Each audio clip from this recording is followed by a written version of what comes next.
así después subimos la grabación. Esto de dar y aceptar personas es lo que menos me gusta. Listo. El sonidito de la grabación. Bueno, buenos días. Gracias por conectarse. Como habíamos dicho, la cátedra está de licencia, pero igual vamos a dar clase hoy. Yo estoy en Bolivia. Ana Müller está volviendo de un congreso y no llegaba hoy, va a llegar mañana. Así que bueno, la semana que viene sí tendrán clase presencial con ella. Seguramente durante la semana les confirmamos, pero quizás es probable que el lunes que viene tengan las dos clases con la profe Ana. Pero eso lo confirmamos otra vez durante la semana vía mensajitos y mensajes, ¿sí? Una de las razones para dar la clase de hoy de manera virtual, aunque sea un rato, es para terminar de comentar y de conversar algunos conceptos, especialmente porque, bueno, estamos teniendo, ya lo sabíamos, que íbamos a tener un cuatrimestre irregular, la semana pasada fue por feriado, pero ya hemos tenido paros, digamos, y no sabemos cuál es la deriva de la situación, más allá de que la semana pasada, con la marcha que se hizo y el rechazo que se logró al veto del gobierno contra la ley de financiamiento universitario, todavía falta que esa ley sea votada en el Senado de la Nación y después ver cuál será el derrotero de su implementación o no, y por tanto cómo influir más adelante o no. Así que seguimos en ese mismo contexto de incertidumbre, ¿sí? Que tenemos. A ver, ¿qué tenemos? Uy, admitir. ¿Cómo hago para compartir? Eso es lo que me estaba. Ventana. Perfecto. Bien. Ahora se ve, ¿no? Los dejo de ver a ustedes, pero ustedes van a ver ahora esta. Están viendo, ¿no? Necesito una voz en on que me diga que sí, porque ya no veo deditos ni nada. Sí, profe, se ve Sí, perfecto. profe, se ve bien. Listo, muchas gracias. Perfecto, no, porque no hay nada, pero no importa. Bueno, no, a ver, la última clase que estuvimos, habíamos hecho una pasada rápida de alguna de algunos de los materiales que ustedes tienen en el aula virtual para pensar cómo realizar los diagnósticos, ¿no? Digamos, una cuestión que sí, digamos, sí o sí ya es urgente que trabajemos. Ah, tenemos un problema acá. Tenemos un problema que si comparto no puedo aceptar la gente que está entrando. Pucha, y acá me fui. Ahí salimos, ¿no?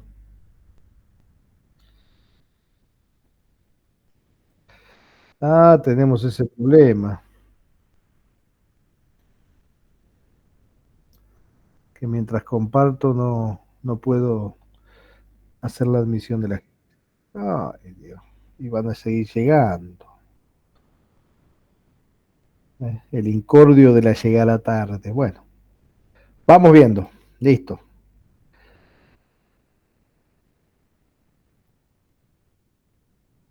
Ay,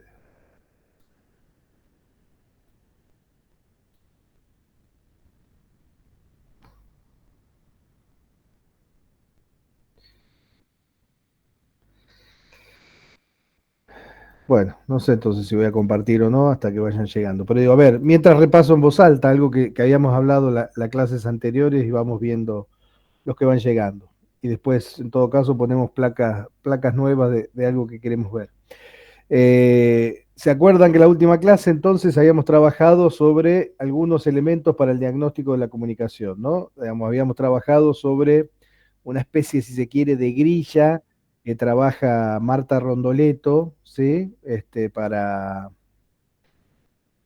observar las organizaciones, para observar las instituciones, ¿no? ¿Se acuerdan que habíamos estado hablando sobre lo visible y lo visible en las organizaciones como dos dimensiones y dentro de esas dos dimensiones una serie de elementos que son importantes y necesarios para tener en cuenta al momento de nosotros pensar en realizar un diagnóstico comunicacional en la organización que elijamos? A paréntesis. Espero que estas semanas que no nos hemos visto hayan avanzado en esa decisión. Si no han avanzado en esa decisión, sí o sí la semana que viene es algo que ya tienen que tener resuelto los grupos. Recibimos algunas consultas individuales por situaciones particulares de gente que tenía que rendir sociología u otras situaciones, así que decimos algo que ya dijimos, ¿no? Traten de conformar los grupos, de mantener los grupos y la semana que viene empezar a trabajar con eso, ¿no? Entonces digo, habíamos visto algunas cuestiones que tienen que ver con ese texto, habíamos trabajado también con algunas cuestiones que aparecían en el texto de Daniela Bruno, ahí aparecía la definición de diagnóstico y también una serie de elementos para pensar qué significa, ¿sí? Eh, hacer un diagnóstico comunicacional en una organización desde una perspectiva de comunicación comunitaria, ¿sí? En ese sentido, el texto de Daniela Bruno se complementa con el texto de Marta Rondoleto en el sentido de que realiza un planteo de diagnóstico de la comunicación siguiendo algunos postulados de Marita Mata, ¿no? Y plantea una serie de elementos a tener en cuenta que habíamos mencionado en la clase anterior, que tenían que ver los sujetos que entran en relación, la naturaleza de esa relación, las modalidades de producción de sentido que se producen en esas relaciones y en esas modalidades de relación, digamos, y cómo en ese contexto, digamos, aparece la significación o la mirada sobre la significación de las prácticas comunicacionales. Cuando yo les insisto, esto también creo que lo había dicho en la clase anterior, pero digo, cuando uno lee ese texto de Marita Mata, cuando uno lee el texto de Daniela Bruno, o cuando uno lee cualquiera de esos textos más comunicacionales o específicamente comunicacionales, ¿sí? De autoras que trabajan en el campo de la comunicación, hay que hacerlo cruzándolo con el texto de Crozier, ¿no? Crozier es sociólogo, pero cuando vimos ese primer texto de Crozier, ahí habíamos hecho una especie, si se quiere, de detalle de una serie de características de conceptos claves, de actor, relaciones de poder, de roles y demás. Por lo tanto, todos esos textos hay que mirarlos de manera que nos permita cruzar esas dimensiones y pensar cómo eso se presenta en las organizaciones con las que nosotros vamos a trabajar. ¿Sí? Si no me acuerdo mal, sobre el final de esa última clase, habíamos pasado muy rápido, pero ese también es un texto importante porque es un texto que es claro para brindar ciertas herramientas para realizar el mapeo de actores, de esas relaciones y de los territorios de esas organizaciones, que es un texto de Granati, Bruno y Iotti, ¿no? Donde ahí se retoman también algunos conceptos, digamos, obviamente que hay conceptos se retoman y son analizados una y otra vez por los distintos materiales, porque son conceptos claves para poder realizar este trabajo de diagnóstico, ¿no? Entonces, en ese texto se va a volver sobre la conceptualización del actor. La diferencia es que ellos hablan de actor social, porque desde una perspectiva comunicacional plantean una mirada más actualizada, podría decir, comillas, en relación a la que plantea Crozier, que es un texto más antiguo, ¿sí? Pero plantea la necesidad, habíamos dicho, de el mapeo de actores, de redes, de relaciones, de territorio, ¿no? Digamos, de ese contexto, de ese entramado que es tan central, ¿sí? Para pensar el accionar de las organizaciones. Y entonces, ahí, en ese mapeo, ¿sí? En ese análisis, en esa descripción que nosotros vamos a poder hacer, van a aparecer lo que Daniela Bruno plantea como síntomas, ¿no? Digamos, como síntomas de los procesos comunicacionales que las organizaciones desarrollan, ¿no? Entonces, ahí es donde hay que fijar la mirada. Cuando uno mira, y se acerca a una organización, lo que tiene que hacer es tratar de focalizar la mirada en esa descripción, ¿sí? Haciendo. Nosotros le decíamos el otro día, hay muchas herramientas metodológicas que uno puede utilizar para realizar eso, digamos. Algunos le llaman bitácoras, cuadernos de campo, digamos. Hay muchas maneras, digamos, no es lo mismo, pero digo, hay muchos elementos que a ustedes les puede servir este, para después construir ese análisis, esa descripción y ese análisis que tienen que hacer.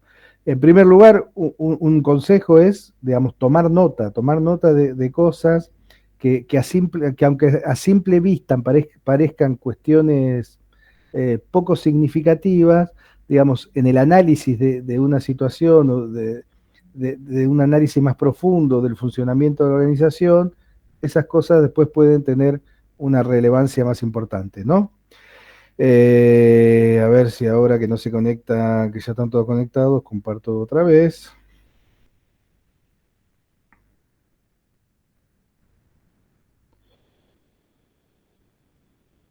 Se supone que estoy compartiendo ahora, ¿no? Oh, es cada vez que comparto hay alguien que quiere entrar. Si yo lo abro de acá, salgo. Ahí tira todo. Dejar de compartir. Bueno, seguimos.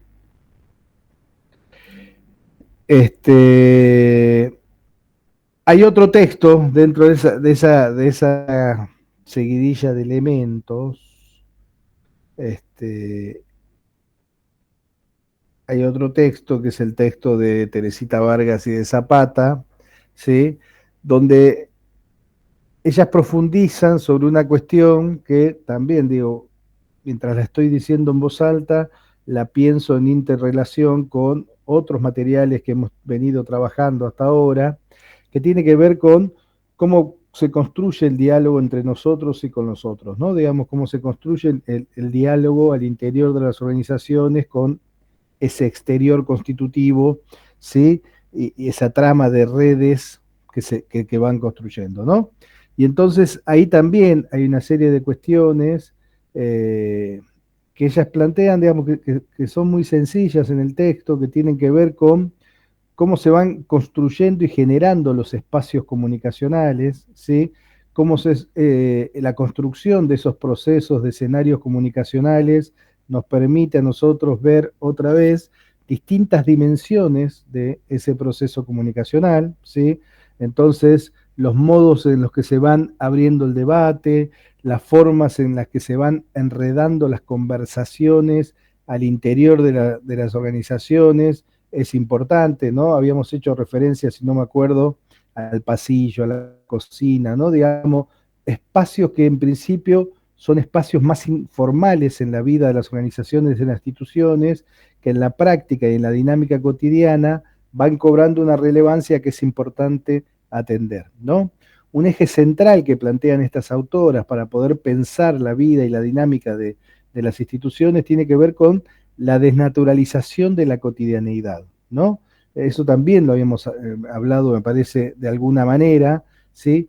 Cómo esa desnaturalización de la cotidianeidad aparece como un punto central para pensar las vidas institucionales, sobre todo porque nos permiten pensar, de esto habíamos hablado también, me parece, en alguna clase, nos permite pensar más críticamente lo que se va construyendo y se vuelve en alguna medida como un sentido común, ¿no? Digamos, como parte de la práctica cotidiana, que cuando uno produce ese proceso que metodológicamente diríamos de extrañamiento, ¿no? Digamos, de ese proceso de desnaturalización, nos permite reconstruir, ¿sí? Parte de la historia de cuál es el sentido que ciertas prácticas van adquiriendo a lo largo del tiempo, ¿no?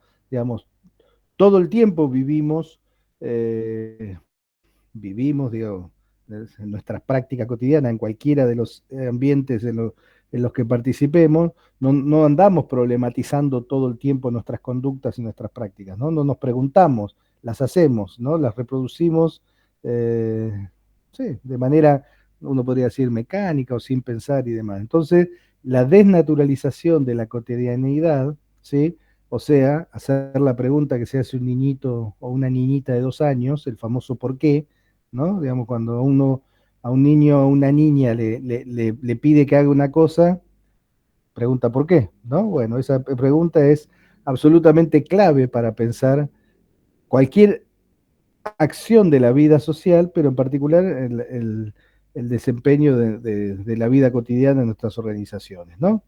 Entonces ahí las autoras plantean cómo focalizar la mirada sobre, bueno, sobre los roles, sobre los mapas de relaciones nuevamente, sobre cómo se construye consenso y participación eh, en la vida de las instituciones, qué hacemos frente al conflicto, de esto ya lo hemos hablado y lo habíamos mencionado también con Crosier, cómo se coordinan esas acciones y demás, cómo se conversa con el contexto, ¿no? Digamos, cómo el contexto va influyendo, ¿sí? En la vida en las instituciones. Yo, eso, digamos, siempre me parece a mí, siempre me resulta sencillo, ¿sí? Debe ser porque trabajo tantas horas en la universidad, pensarlo en relación a la vida de las universidades. Y además, porque, bueno, a veces cuando uno le toca hablar con gente que no está absolutamente vinculada a la vida de determinada institución, justamente ese proceso de naturalización del funcionamiento sirve y es claro, ¿no? Pero digo, si uno viera hoy la relación, cuando empecé, ahora se han sumado varios más. Cuando empecé hice una referencia al contexto, y hice una referencia al contexto que tenía que ver con la movilización que se hizo la semana pasada, el miércoles 17, en todo el país, ¿sí? Y que terminó con la aprobación en el Congreso de la Nación del rechazo al veto que el Poder Ejecutivo había realizado contra un proyecto de ley de financiamiento universitario, ¿no? Ese es un buen ejemplo para pensar en una institución, en este caso la universidad, de cómo el contexto, ¿sí? Influye en el desarrollo de- de su vida interna. En los hechos, digamos, uno podría decir, en los hechos formales, en los hechos concretos de la vida de las universidades públicas de Argentina, no cambió nada esa movilización y ese rechazo al veto. Digo, el presupuesto sigue siendo lo mismo, el salario sigue siendo lo mismo, las universidades seguimos teniendo los mismos problemas que teníamos hace una semana, ¿sí? O sea, en ese sentido no cambió nada.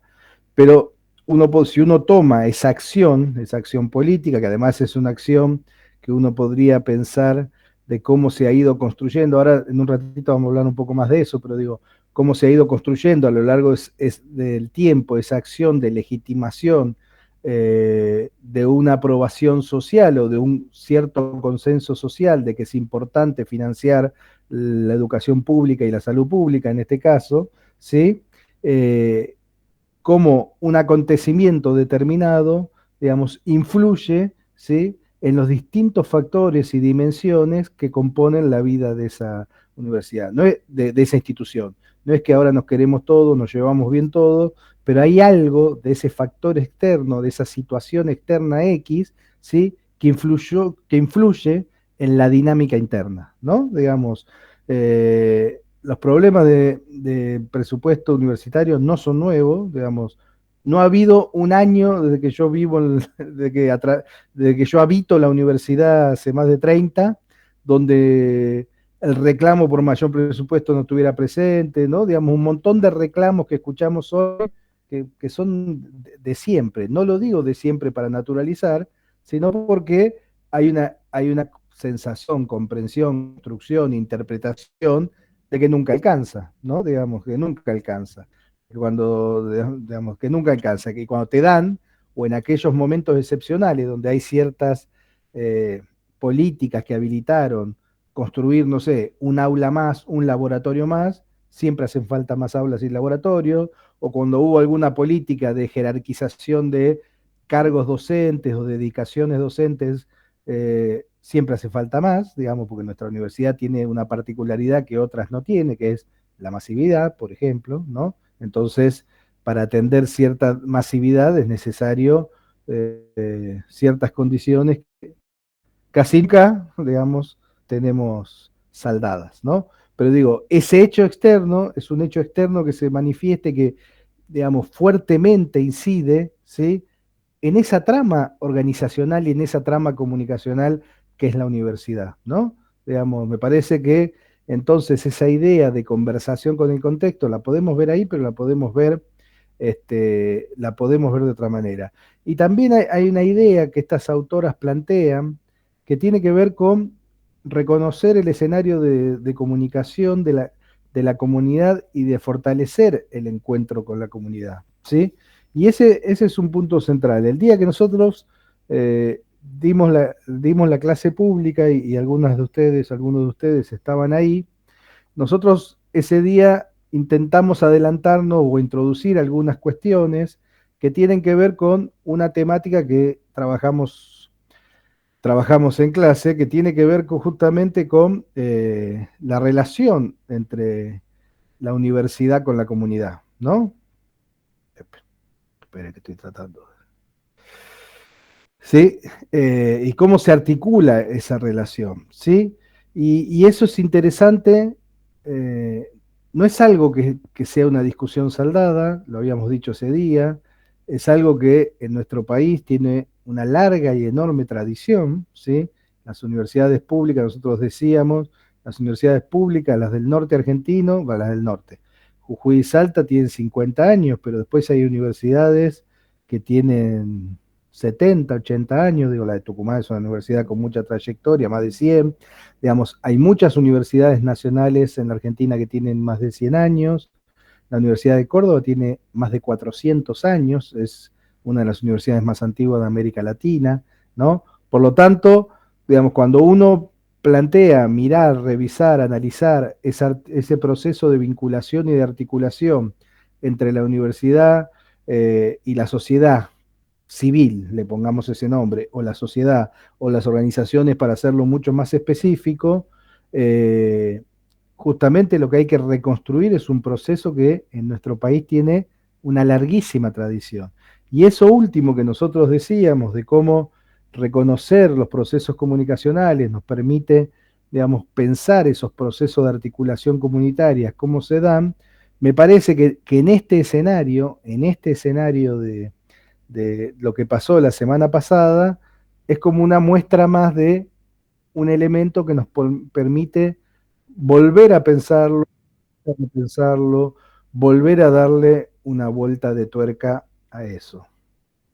¿Cómo me molesta esto de tener que salir y admitir y demás?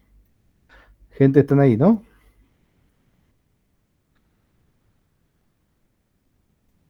Estamos, ¿no? Ahora que volví. Sí, profe. Perfecto.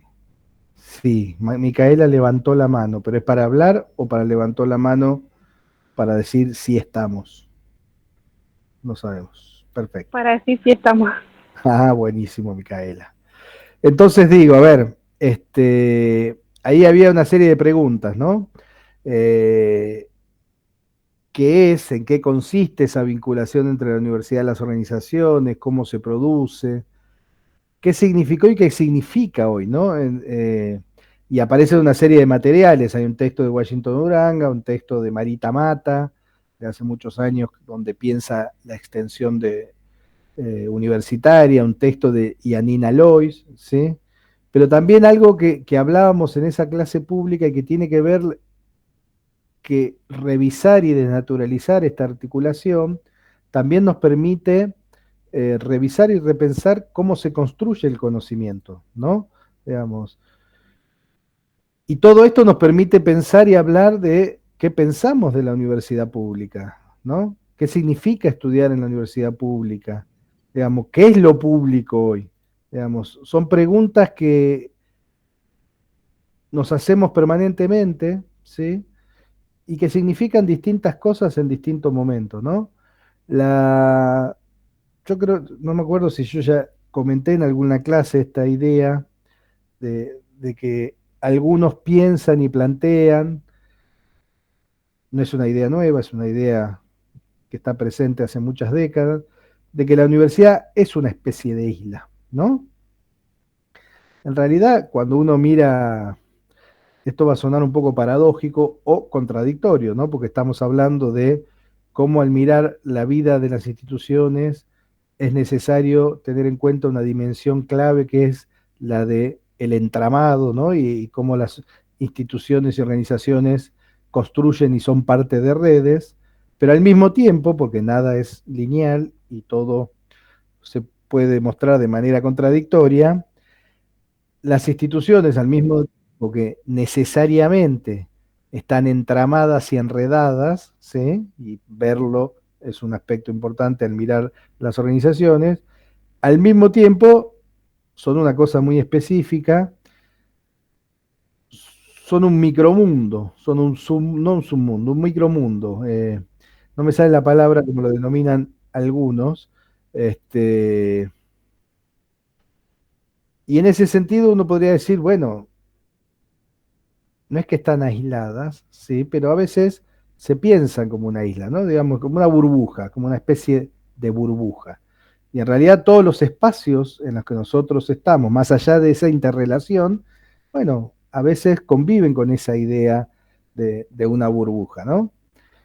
Y durante mucho tiempo, digamos, y es una idea que se escucha esa, ¿no? La universidad como una isla, la hemos mencionado, y también creo que hemos dicho en los años 90, cuando en la Argentina se privatizaron todos los servicios públicos y la educación fue el único que no se privatizó en el sentido que se lo quería privatizar, o sea, de arancelarlo y hacerlo pago, algunos plantean que, bueno, eso tuvo que ver con que la universidad se retrajo hacia sí misma, digamos, y se preservó de alguna manera de esa ola privatizadora que atravesó la Argentina en los años 90.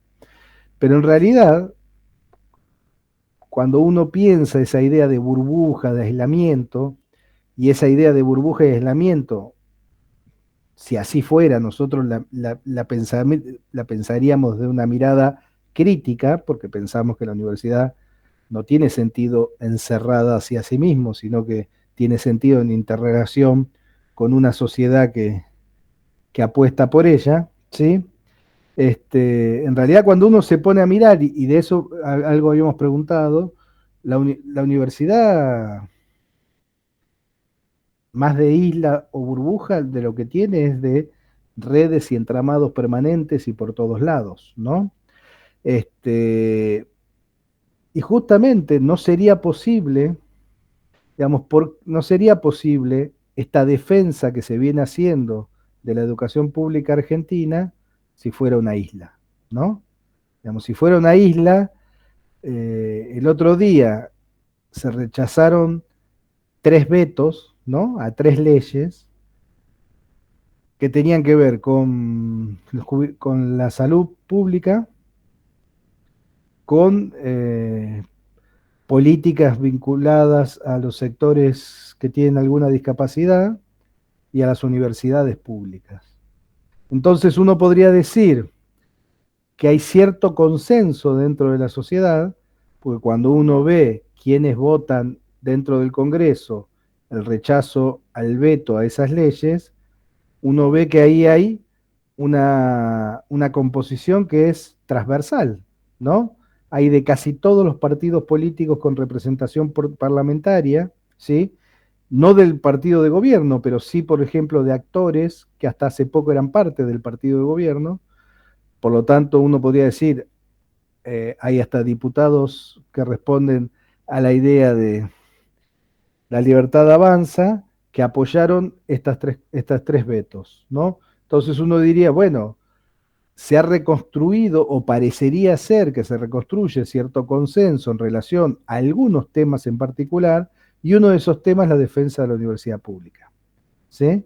Entonces digo, esa reconstrucción de cierto consenso que parece haberse dado no podría darse de un espacio que sea pensado como una isla. Evidentemente ahí hay algo, ¿sí?, que socialmente se valora, algo, muchos algos, que socialmente se valora, que hace que se plantee que eso tiene que defenderse, ¿no? Entonces me parece que ese es un punto importante, un punto de partida importante para pensar o para problematizar o para desnaturalizar, ¿sí?, cómo se produce esta articulación, esta relación, digamos, entre las universidades, la sociedad civil, las organizaciones y demás. Y esto habilita muchas otras discusiones, ¿no? Digamos, porque no hay un único modo, digamos, ¿no? No hay un único modo de relacionarse. Hay múltiples, pero multiplísimos, digamos. Son tan múltiples los modos de relacionarse que es muy probable que nosotros que transitamos la vida de la universidad desconozcamos a la mayoría, ¿no? A mí me pasa todo el tiempo. Digamos, yo todo el tiempo estoy enterándome de cátedras, de proyectos, de carreras, de facultades, digamos, que hacen convenios, iniciativas, acciones de distinto tipo. Digamos, son tantas que es imposible, digamos, conocerlas a todos, ¿no? Entonces, digo, ese es un punto que nos interesa reflexionar, porque eso también nos habilita, por ejemplo, a algo que habíamos conversado la otra vez, que tiene que ver con, bueno, cómo se construye el conocimiento, digamos, y la disputa al interior de una institución como la universidad, ¿no? Donde también hay que dar una discusión, hay que desnaturalizar ciertas ideas de que el conocimiento se produce de una manera solamente, ¿no? Entonces, nuestras universidades, nuestras facultades, nuestras carreras, nuestras cátedras, hace años que vienen planteando esa discusión, ¿sí? Hay un video, hay un video que está en el aula virtual, no lo voy a pasar ahora porque ya pasar video en una clase virtual me parece peor que estar acá. Gracias Celeste por la cámara. Yo solo la estoy mirando Celeste porque veo un montón de caritas e iniciales. Hay un video de Eduardo Rinesi. Eduardo Rinesi es un video 5 minutos. O sea, les recomiendo que cuando terminemos la clase lo miren al video.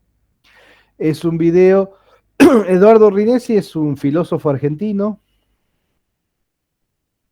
Él fue rector varios años de la Universidad Nacional de General Sarmiento. Hace unos años estuvo en la UNSA en una actividad, en unas jornadas que se hicieron, justamente unas jornadas que se hicieron sobre las políticas universitarias destinadas a las personas privadas de su libertad, que es un punto interesante para pensar cómo se construye la relación entre la universidad y distintos actores de la sociedad, porque digo, no todas las universidades lo tienen, no todas las facultades lo tienen, no todas las carreras lo tienen, ¿sí? Y en ese video, en realidad, Eduardo Rinesi lo que se problematiza es la idea de la extensión universitaria. Y problematizarse la idea de la extensión universitaria, en los términos que hace Rinesi, en realidad lo que está haciendo es problematizarse cómo se construye, ¿sí?, el conocimiento en nuestras universidades. Y como ya lo hemos dicho, la idea de la extensión universitaria es una idea absolutamente ligada a la perspectiva de la comunicación con la que nosotros trabajamos, la comunicación comunitaria, popular, alternativa, ¿sí? Digamos, no existe una manera, digamos, para nosotros, para los que trabajamos de la comunicación comunitaria, popular y alternativa, la extensión universitaria es algo absolutamente inherente al trabajo académico y a los procesos de construcción del conocimiento. Entonces, ese video, esos aportes de Eduardo Rinesi para pensar qué se entiende por extensión universitaria, no siempre se entendió lo mismo. Cuando yo retomo esa idea de desnaturalizar ciertas situaciones, digamos, tiene que ver con eso, con la idea de recuperar, de que nada de lo que estamos diciendo acá fue entendido de la misma forma siempre, ¿no? Digamos que es un proceso que va complejizando, que va rediscutiendo, que va construyendo ciertos consensos, pero que no siempre se planteó de la misma manera, ¿no? Nosotros les decíamos que tenemos cierta idea con la idea, digamos, consideramos que la idea de extensión universitaria se ha discutido tanto durante varias décadas, ¿sí? Que la idea que habitualmente se utiliza no nos alcanza, ¿no? No nos alcanza para dar cuenta de la idea de extensión. Pero además, desde esta perspectiva, como les decía, como la tenemos nosotros tan integrada a la práctica académica de docencia y de investigación, nos es difícil a veces hasta analíticamente escindirla, separarla, ¿no? Pero bueno, digo, Rinesi una de las cosas que plantea es que una cuestión central al momento de pensar la extensión universitaria es no pensarla como una cuestión de segunda jerarquía, de segundo orden, ¿no? Rinesi dice, muchas veces o muchos actores de la universidad contemplan las prácticas de extensión como eso que se hace los sábados en el barrio, ¿sí? Que durante la semana se escribe y se explica en difícil y que en una actividad de extensión se intenta hacerlo de manera más clara, más masticada, ¿sí? Más fácil. Entonces, en ese planteo de discutir esa idea de extensión universitaria, o sea, de vincularnos desde la universidad con organizaciones y ciertos actores, ¿sí? Lo que en realidad Rinesi está planteando es una discusión acerca de los procesos de construcción de conocimiento, cómo es que se construye conocimiento de una forma para acá, otra forma para allá, que por supuesto, la construcción del conocimiento, por supuesto que es y puede ser diferencial, ¿sí? Pero de jerarquizando ciertas relaciones, ciertos interlocutores y ciertas prácticas, ¿no? Les recomiendo que es, porque es un video muy claro el de Rinesi, para pensar justamente, además, la base de la cuestión de lo público en relación a las universidades, ¿no? Digamos, yo creo que este momento, este contexto, ¿sí? Este contexto que hacía mención antes, a nosotros también nos va a permitir repensar y revisar, digamos, qué significa, algo que nos preguntamos todo el tiempo, qué significa estudiar en una universidad pública, cuál es el sentido de la universidad pública, cuál es el sentido de lo público y demás. Bien, ¿sí? Para esto, voy a compartir ahora, espero que nadie se conecte, ¿sí? Para esto, nosotros nos planteamos pensar esa vinculación desde lo que Washington Uranga dice, son algunos principios de la comunicación popular y comunitaria. Washington plantea que hay que hacer foco en elementos sustanciales que se diferencian de un tipo de comunicación dominante, excluyente y autoritaria, ¿sí? De esto hemos hablado varias veces. Hoy suena muy a contramano, ¿sí? Muy a contramano, pero para nosotros es esencial por lo menos plantear esa discusión, ¿sí? Cuando nosotros hablamos de un tipo, diferenciarnos de un tipo de comunicación dominante, excluyente y autoritaria, tiene que ver con un modo de comunicación que es, en algún punto, nos vuelve impersonales, ¿no? Nos vuelve impersonales.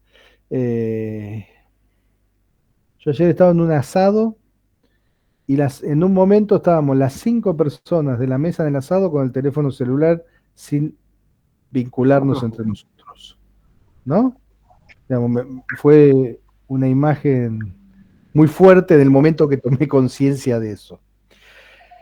Washington plantea trabajar desde y con los actores sociales locales, los sujetos que realizan la experiencia. Hay un micrófono prendido, no sé si es para hablar o porque está prendido. Hola, hola.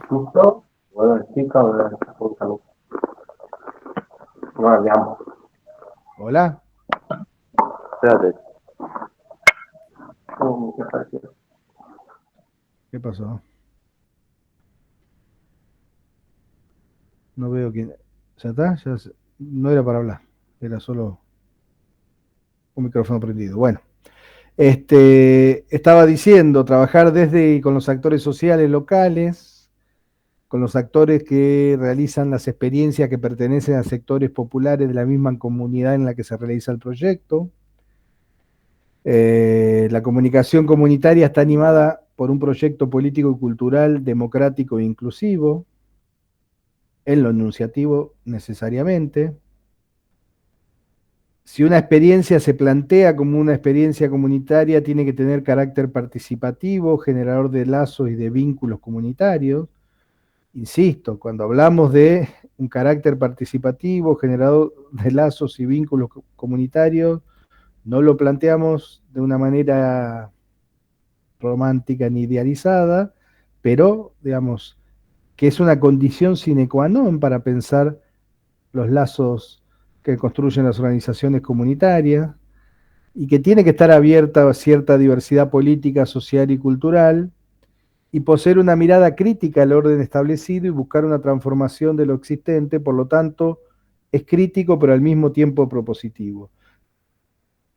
Esos son elementos básicos desde los cuales Washington Uranga nos plantea pensar la comunicación popular y alternativa, ¿no? ¿Estamos hasta acá? ¿Estamos? Estamos. Bien. Hay dos conceptos. Gracias. Estamos todos. Sí, profe, estamos. Excelente. Estamos. Estamos. No sé quién habla porque no veo ahora quién habla, pero estamos, perfecto, bien. A ver, hay algunos conceptos que aparecen que nosotros echamos a mano todo el tiempo.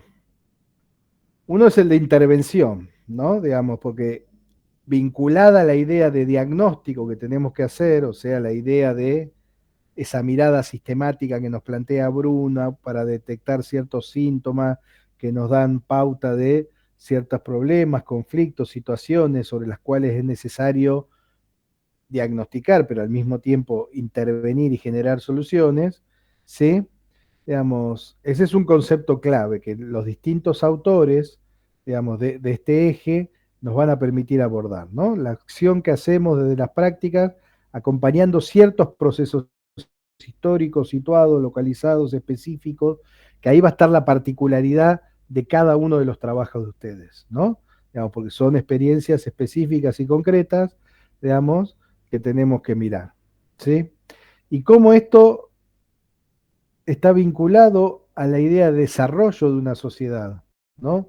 Digamos, y cómo los procesos educativos y sociales, los procesos comunicacionales, ¿sí? Se leen o se miran o lo abordamos como procesos que son educativos y sociales en clave de derecho. Los procesos comunicacionales en las organizaciones son necesariamente procesos educativos, en tanto y en cuanto esas ideas que recién mencionamos de Washington Uranga aparecen, digamos, son transformadoras de la vida de las personas, ¿no? Digamos, si hay un proceso de interlocución, de diálogo, de construcción o reforzamiento de ciertos lazos, de ser parte de un proyecto de transformación, sea lo que fuere que eso signifique para cada experiencia en concreto, eso lo tomamos desde una perspectiva de que constituye un proceso educativo, ¿no? Entonces, hay que ver cómo se van produciendo, en el caso de que los haya, esta relación entre la universidad y las distintas organizaciones comunitarias. Yo les decía, hay un texto de Marita Mata, que es un texto bastante viejo, viejo de tiempo, que para nosotros, guarda que alguien está con el micrófono abierto y está meta escribir, meta teclear. Hay un texto de Marita Mata que se llama La extensión y la interacción universidad-sociedad como sustento para la formación de comunicadores, y es súper interesante el texto. Nosotros cada año lo volvemos a revisar y nos parece interesante mantenerlo porque nos parece que es muy clave y muy claro ese texto. El texto, si no me equivoco, es del año 2006 y fue presentado en un congreso de NACOM, un encuentro nacional de carreras de comunicación que organiza FADECOS, ahora no me acuerdo si fue en Olavarría o en algún lugar de la provincia de Buenos Aires, pero bueno, pero es un texto muy cortito y es un texto muy claro para entender los desafíos de la extensión de la universitaria y la interrelación, ¿no? Entre la universidad con distintas organizaciones. Lo primero que plantea Mata es que la falta de articulación y de reconocimiento nos empobrece, que es absolutamente indispensable esa articulación, ¿sí? Y ahí va hablando de las derivas que ha tenido la extensión universitaria en la universidad a lo largo del tiempo, ¿no? Habla de la hermana menor, siempre se habló de la extensión como la hermanita menor. Ustedes saben que las universidades públicas argentinas, desde 1918, cuando se hizo la reforma universitaria, plantea en sus estatutos que los tres pilares de la universidad son la docencia, la investigación y la extensión, ¿no? Pero la extensión sigue siendo la hermanita menor en el sentido de que es el último eslabón, como dice Marita, de los procesos de producción de conocimiento. Más allá de esto que estamos planteando y de las rediscusiones, eh, eso es así, ¿sí? Uno puede encontrar un montón de experiencias donde las prácticas de extensión universitaria son valoradas, son puestas en valor por las instituciones universitarias, pero eso no quita que eso sea, que en líneas generales sea la hermanita menor y que eso sea visto mayoritariamente de otra forma, ¿no? Y ahí ella plantea algunas experiencias en ese contexto. Este trabajo fue escrito en un contexto de particular puesta en valor de la extensión universitaria. A partir del 2005 tuvimos varios años de la universidad donde se rediscutió la importancia y la necesidad de poner en valor justamente las prácticas de extensión universitaria. Desde esos años se empezó a hablar, es algo que nuestra universidad, quizás el día que rediscutamos, ahora estamos en un proceso de rediscusión del plan de estudio, pero el día que rediscutamos más profundamente los planes de estudio, muchas carreras y muchas universidades en Argentina hablan de la institucionalización de la extensión universitaria, de la no me sale la palabra, curricularización, así sería, de la extensión universitaria, ¿no? Digamos, como la extensión universitaria no tiene que ser esa práctica aislada y excepcional de los sábados a la mañana, no diría Rinesi, sino que tiene que ser una parte sustancial de nuestros planes de estudio. Y algunas carreras, algunas facultades, algunas universidades lo hacen.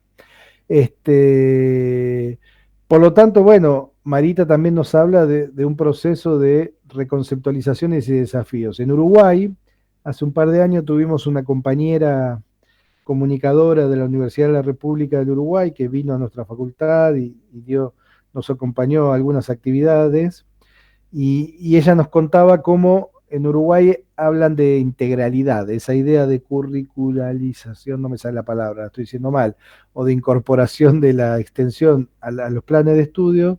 Los uruguayos, o por lo menos los uruguayos de la carrera de comunicación de esa universidad específica, trabajan desde una conceptualización que tiene que ver con la integralidad, que me parece que es una idea interesante para poder a esas tres dimensiones o a esas tres patas o a esas tres hermanas en el lenguaje de Marita, integrarlas justamente de otra manera y que esa interrelación se plantee desde otro lugar.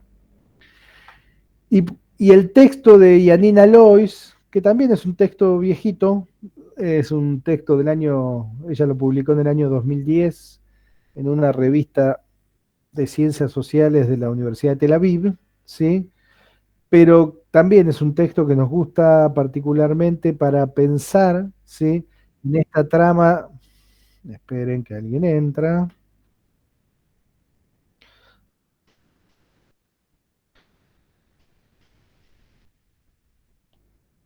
Admito. En esta trama que se produce, ¿no? De relaciones en los procesos comunitarios, ¿sí? Ella habla de un espacio para la construcción del otro, ¿no? Digamos, cómo la intervención es un espacio de construcción de una nueva forma de conocer y por lo tanto, si construye la posibilidad de conocer de otra forma, también lo que construye es la posibilidad de nombrar de otra forma, ¿no? Y por lo tanto de construir nuevos lenguajes. Entonces, en esa, en esa interrelación, digamos, aparece una posibilidad de construir conocimiento y de nombrar las cosas de otro lugar, ¿no?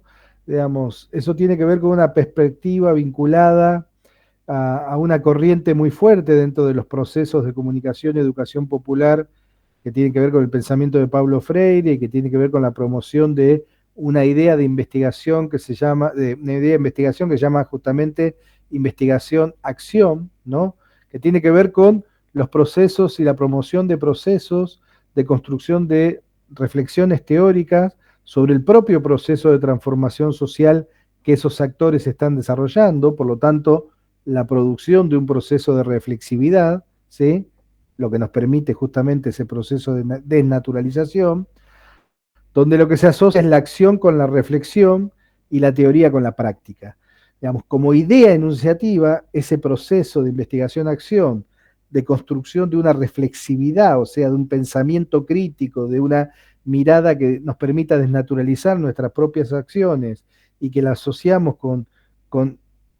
nos permite asociar la teoría con la práctica, ese es un camino, digamos, que a nosotros nos parece adecuado, que nos parece interesante, para esa integralidad que nos dicen los compañeros uruguayos, ¿no? Y que es absolutamente complejo, porque tiene que ver con esas personas que nosotros históricamente hemos concebido como objeto de estudio, que nosotros vamos a mirar y analizar, en realidad forman parte de ese proceso de construcción de conocimiento, ¿no? Entonces digo, en esta idea que nos plantea Yanina Lois, es donde se articula lo que venimos diciendo de la reflexión sobre la universidad con ciertos actores de la sociedad como una práctica de construcción de conocimiento que en realidad lo que nos permite discutir es cómo se construye el conocimiento, ¿no?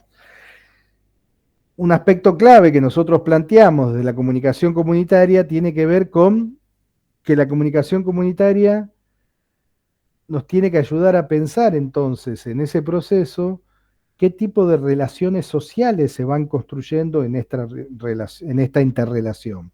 Porque la construcción de relaciones sociales diferentes nos van a posibilitar la construcción de sentido diferente, la construcción de pensar la comunicación desde un lugar diferente, y ese es el lugar de la comunicación comunitaria, popular y alternativa. ¿Sí?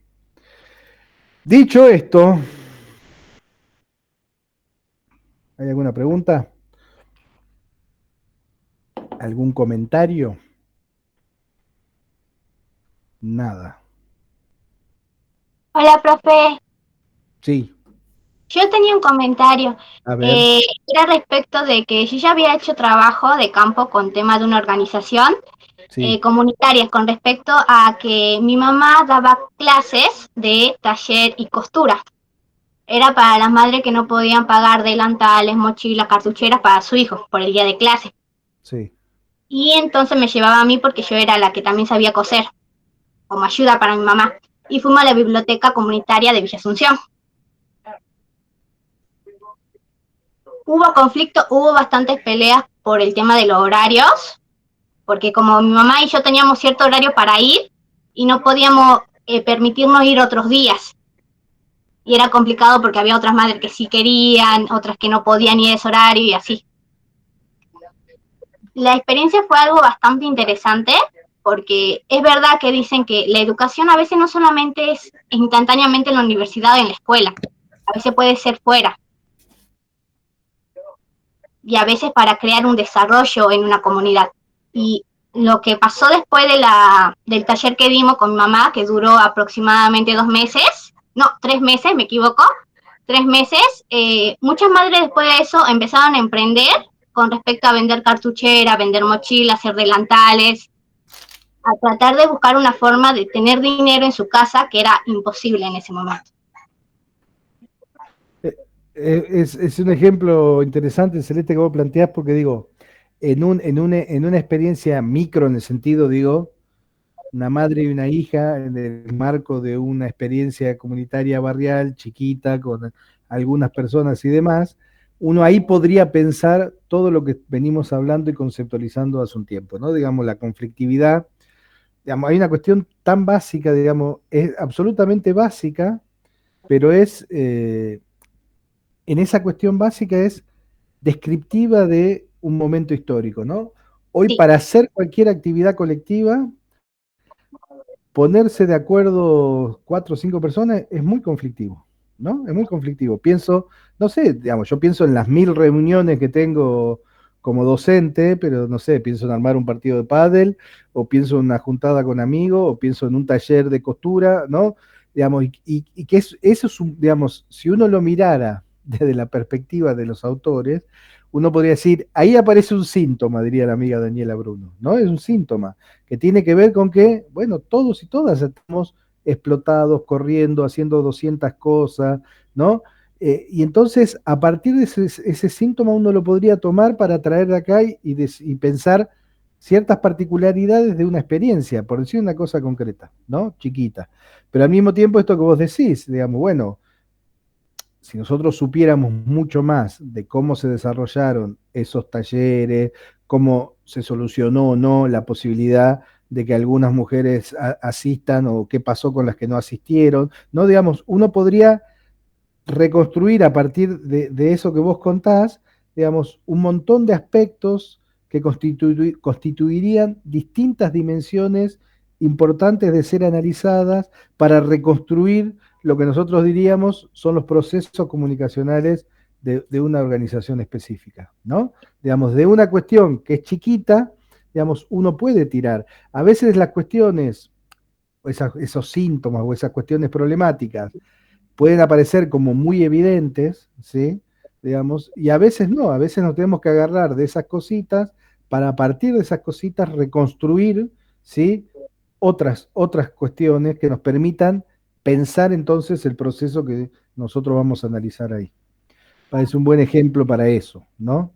Digo, porque verlo así me parece que clarifica cuando ustedes tengan que hacerlo, que ya.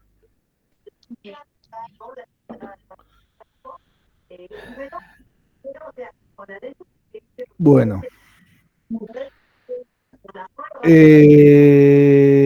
Gente, vamos a ser breve y emotivo y lo vamos a dejar acá entonces. Si no hay más dudas, preguntas o consultas.